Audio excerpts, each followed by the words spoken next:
Today, we're going to be talking about Kyle Pitts and how he compares to the rookie wide receivers in this year's draft class, how that looks for fantasy, how it should be valued, and should he hang with some of the big dogs in this wide receiver class. And we're coming at you with this right now.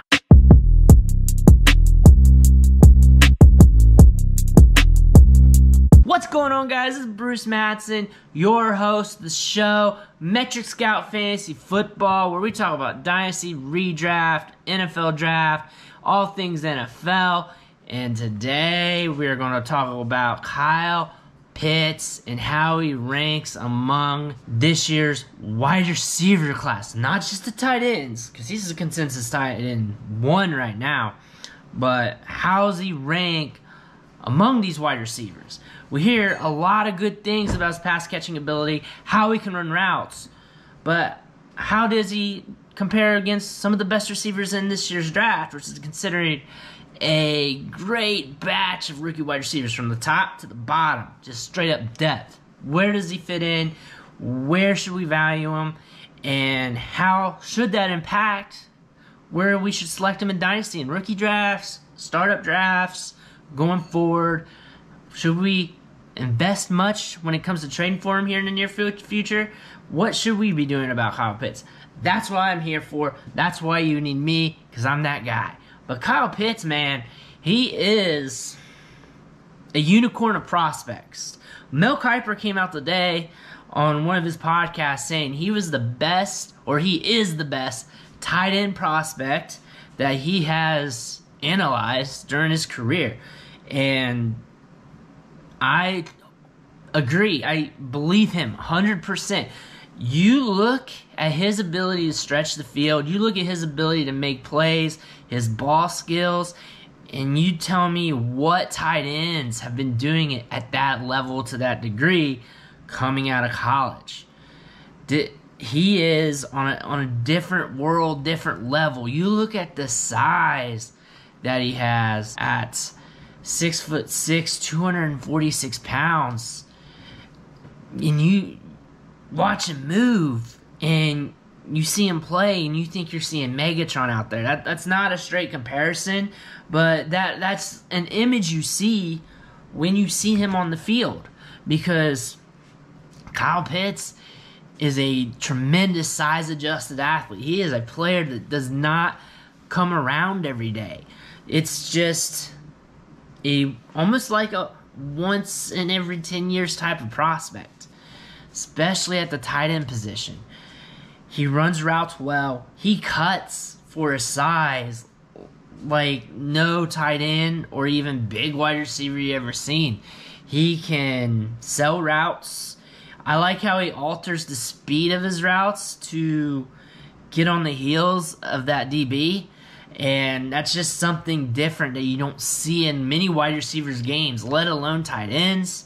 He can use his head fakes. He uses his eyes to sell routes. He can go in and out. He has good cuts for his size. Ball skills are nasty. His hands are sticky. About as strong as any wide receiver in the league, the best of them. And I'm talking about the NFL. And he just plucks it right out of the air, away from his body, contested. It doesn't matter. It doesn't matter if someone's covering him. He's open. And that makes him special in his own right. And then his ability to pull away from defenders, getting those yards after the catch. He has speed that is unparamount when it comes to guys his size, when it comes to tight ends, because he's in the open field. He is blowing past defensive backs almost at will and just making those plays happen. And when it comes to his athletic prowess, we've seen this early in his career. He has been the consensus tight end one in Devy for a long while. We've been calling this out for years now, it feels like. I feel like he's been the top tight end in college football, the top prospect for a long time. Like, it's been cemented in stone. Like, everybody knows it. There's people still questioning it because he plays the tight end position. Tight ends take longer to break out. Tight ends usually take a couple extra years. Tight ends are more likely to bust in terms of fantasy. Not all tight ends are Kyle Pitts. Don't even compare the tight ends that came out in the first round to Kyle Pitts. This is a once-in-a-lifetime prospect, maybe. This is the best tight end prospect in my lifetime. If Mel Kiper said that this is the best tight end he's ever graded or reviewed or analyzed, that means that's the best tight end in my lifetime, according to his eyes. According to my eyes, I've been studying tight ends for about a decade or so, but still, Kyle Pitts' ability to line up in the slot as H-back and in line, run routes, get open, is just elite level. He averaged 3.26 yards per route run, which is tremendous. He led all tight ends in that area, in that statistic, and that's high end for a wide receiver prospect. And then also, according to PFF, he's first in all of college football among tight ends in deep catches and deep yards, catching 10 deep balls, and those equating to 331 deep yards. And then he's also third in the nation among tight ends in contested catches. His contested catch rate is tremendous. This guy just goes up and plucks balls, and he makes it look pretty. And then if he gets the ball in the open field, if he gets the ball on a crossing route, if he catches the ball just with any type of space, he's capable of housing it. Not many tight ends are capable of doing that. There's no one really you can compare him to. Like, you cannot draw like a one-for-one comparison with Kyle Pitts because he's so unique.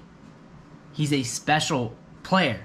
He's got a lot of Darren Waller in his game with athleticism and size. However, like when Darren Waller was coming out of college, he was like a big wide receiver, and he did not have these skills Kyle Pitts has. Kyle Pitts is already at Darren Waller's level, really, from a receiving standpoint, if not more. He's really better than him when it comes to running routes, getting open, beating DBs.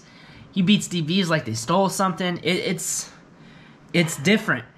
Like, we look at a couple years ago when we had 3 tight ends in the first round: O.J. Howard, Njoku, Evan Ingram. And those players are nothing close to what Kyle Pitts is. Nothing close athletically, nothing close to his size, nothing close to his ability to bring in catches and run routes. Pitts is a very versatile player. Whoever drafts him, they're drafting so high at his draft capital where they're not going to be keeping him in as an inline tight end. They're going to really deploy him very often and with a lot of volume in the passing tree and the vast passing workload. But where you guys are looking for me to rank him among these wide receivers, I have to put him in tier 1 with Jamar Chase. And in between him and Jamar Chase, it's depending on what you want. If you want to go safe, Jamar Chase is probably your guy. If you really want to stretch for upside, you want that positional difference, Kyle Pitts is your guy. Kyle Pitts is a unicorn type of player. Jamar Chase has the potential to be a wide receiver 1, and it's very safe that if he does, on that standpoint, to where he could be like a wide receiver 2 in fantasy throughout his career. I like him better than Rashad Bateman in the point that you'll get more Rashad Batemans. We'll have some next year. We'll have some the year after that. Rashad Bateman's coming along, almost one a year at least. We'll get players with those good profiles of early breakout age, hyper production, good athleticism. We'll get those wide receivers. We don't always get a Kyle Pitts. Can't stress that enough. We don't get this too often. Pitts is going to have draft pedigree. He may even fall to a good situation. Say he goes to Dallas at 10. Many people argue that because Dallas should be going defense and other positions, even offensive line. But they've proven to us that they'll ignore that and draft CeeDee Lamb. So why wouldn't they draft Pitts?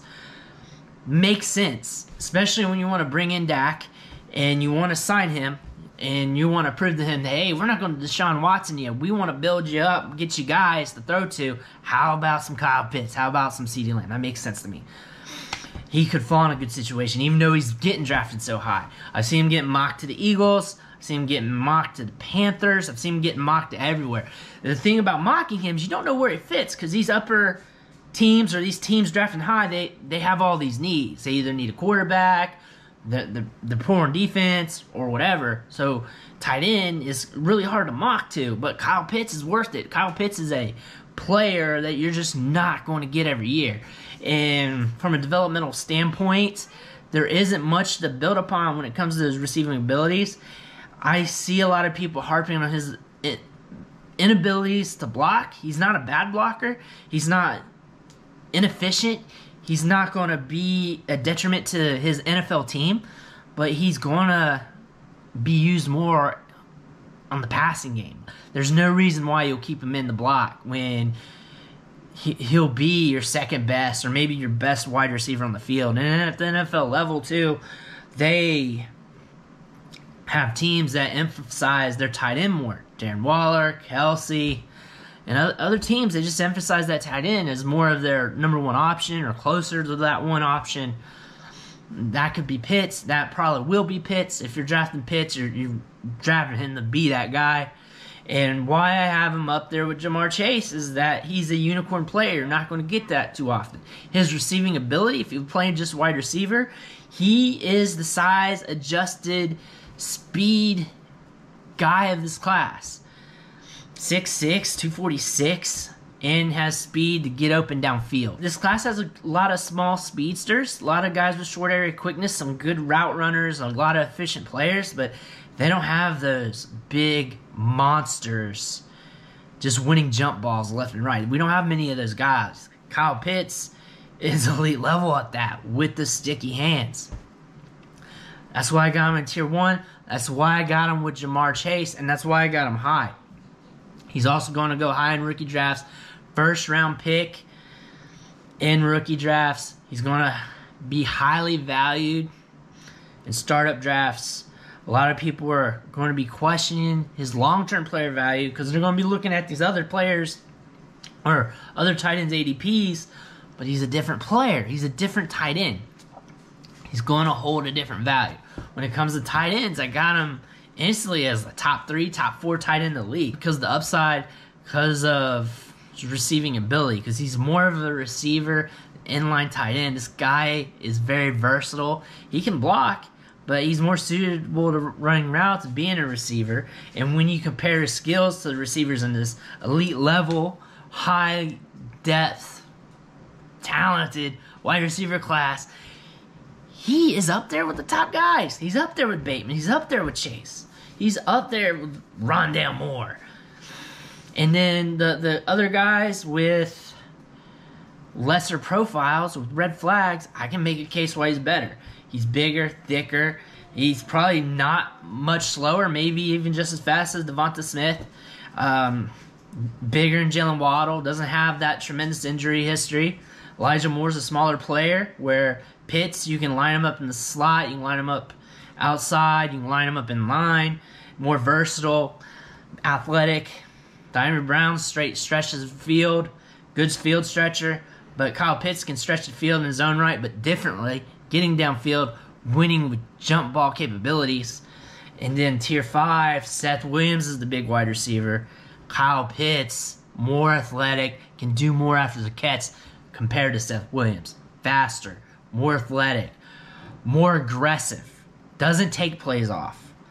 Tylan Wallace, smaller wide receiver, good, efficient, doesn't have Kyle Pitts' size. Kyle Pitts is up there with these top wide receivers. Go ahead, don't believe me. Miss out on him if you want.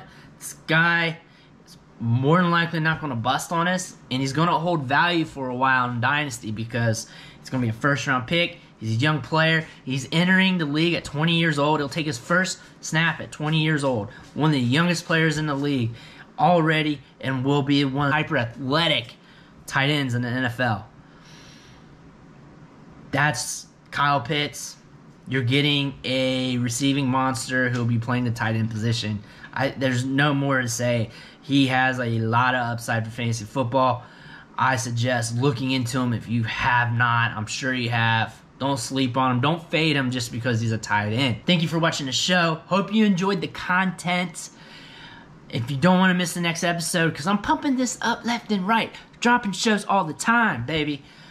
You don't want to miss out. Hit that subscribe button. Give me a few likes. Tell your homies. let them know. Or don't, so you can win your drafts. Whatevs. But I'm going to grow either way. This channel's going to be hopping. Catch you next time when I drop the next episode. You better be ready. You better be looking out for it. Peace.